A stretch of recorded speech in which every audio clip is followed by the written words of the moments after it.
Dalam Bapa dan Putra dan Roh Kudus. Amin. Bapa di surga, kami ucap syukur dan terima kasih. Kami boleh mengalami kasih-Mu yang melimpah, memberikan kekuatan, daya, dan hikmat yang bersumber daripada-Mu sendiri. Terpujilah nama-Mu kini dan sepanjang masa. Amin.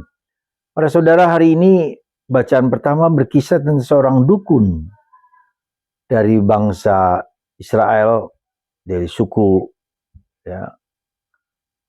dari musuh-musuh Israel sebetulnya, dari musuh-musuh Israel yang diminta untuk mengutuki bangsa Israel. Tapi ketika dia berhadapan dan melihat suku-suku Israel yang sedang berkemah, Roh Kudus datang kepadanya.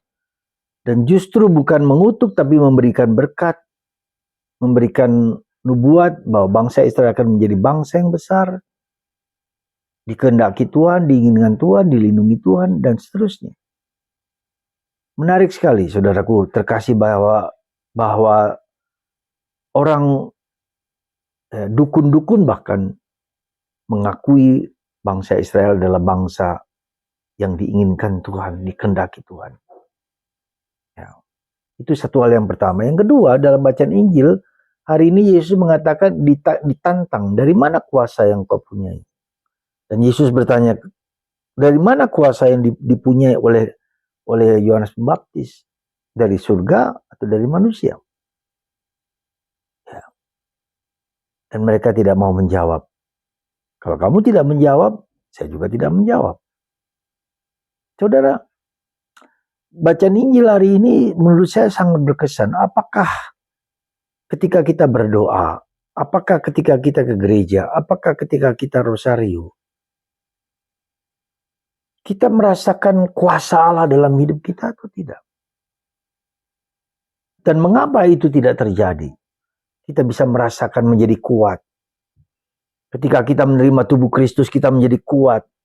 Kita bersemangat, kita bergairah. Kita tidak putus asa.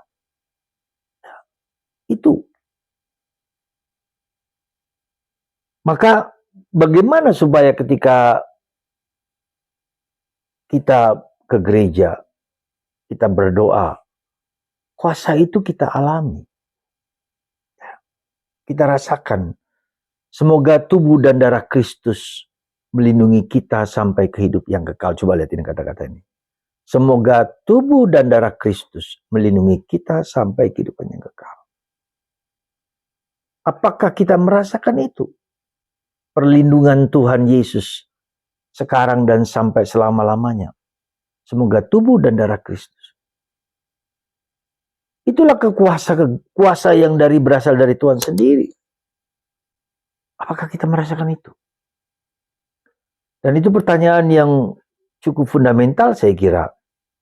Bagaimana kuasa Allah itu dapat masuk dalam diri kita dan membuat kita memiliki keberanian, memiliki keutamaan-keutamaan, ya, menyingkirkan segala bentuk kejahatan yang mengurangi kita, membuat kita tidak berdaya. Apakah kita menjadi lebih sabar? Apakah kita menjadi lebih murah hati? Apakah kita menjadi lembut? Apakah kita menjadi pribadi yang berwibawa? Pertanyaan-pertanyaan ini adalah pertanyaan-pertanyaan yang fundamental. Itu berarti kemungkinan besar kita tidak merasakan kuasa Allah yang mengagumkan itu. Mungkin. Nah, di sini kuncinya apa? Kuncinya adalah merasakan, mengalami. Nah, bagaimana cara kita mengalami? Mungkin ada banyak cara, tetapi saya ajak Anda untuk melihatnya bagaimana cara mengalami kuasa Allah. Coba kita belajar hening, belajar diam, belajar sunyi dan merenungkan kata-kata kitab suci atau ekaristi. Semoga tubuh dan misalnya contoh semoga tubuh dan darah Kristus melindungi aku sampai ke hidup yang kekal. Melindungi aku sampai ke hidup yang kekal. Tubuh dan darah Kristus. Satu kalimat itu aja kita renungkan. Maka setiap kali kita mendengar sabda Allah, setiap kali kita membaca sabda Allah, hari ini misalnya tentang Bileam, kuasa apa yang dipunyai oleh Bileam sehingga ia berani bernubuat tentang Israel? Kuasa apa yang Yesus lakukan? Dari surga atau dari dunia? Dan kita bisa melihat bagaimana dalam surat Paulus kepada umat di Filipi, segala kuasa manapun di bumi, di surga, dimanapun, di atas bumi, di atas langit, bertekuk lutut di bawah kaki Yesus. Sekali lagi bertekuk lutut di bawah kaki Yesus. Dan ini penting bagi saya, bagi kita semua. Karena seringkali kita menemukan orang punya kuasa yang entah kuasa dari mana, misalnya kuasa santet, misalnya kuasa ingin cari kekayaan, ingin cari kehormatan. Kuasa itu dia merasa yakin dengan kuasa itu. Tapi itu menuntut mereka akhirnya jadi korban. Misalnya orang kuasa untuk menjadi kaya, pergilah ke Gunung Kawi. Ya, pergilah orang mencari kekuasaan kepada dukun-dukun A, B, dan C dengan kebohongan-kebohongan yang seringkali mereka pakai untuk mengelabui mata hati orang. Untuk menjadi cepat kaya. Ya, maka dia harus memberikan uang sebanyak mungkin. Coba Anda perhatikan. Semua itu bertekuk lutut di bawah kaki Yesus. Dan hanya Yesus yang bisa memberikan kebahagiaan kepada kita. Memberikan kebahagiaan bukan hanya harta. Dan kita seringkali tertipu dengan banyak harta, kekuasaan, seolah-olah kita bahagia dengan itu. Saya pernah kasih contoh tentang Josh Librowski, orang Libanon itu. Dia punya apa? Bank 5. Ya. Dia punya kekayaan luar biasa. Tapi apakah itu bahagia? Tidak selalu. Tidak bisa.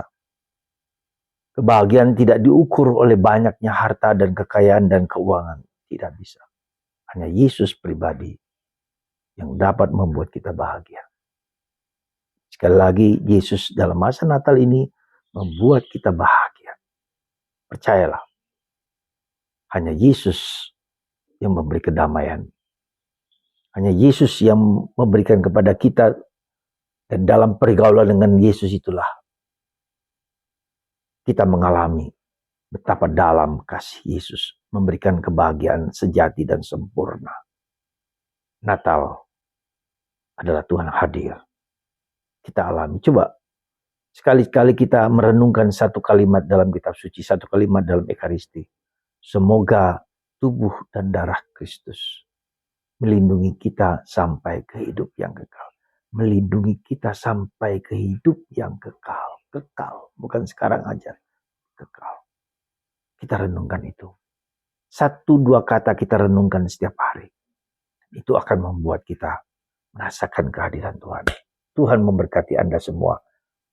Bapa, Putra, dan Roh Kudus. Amin. Amin.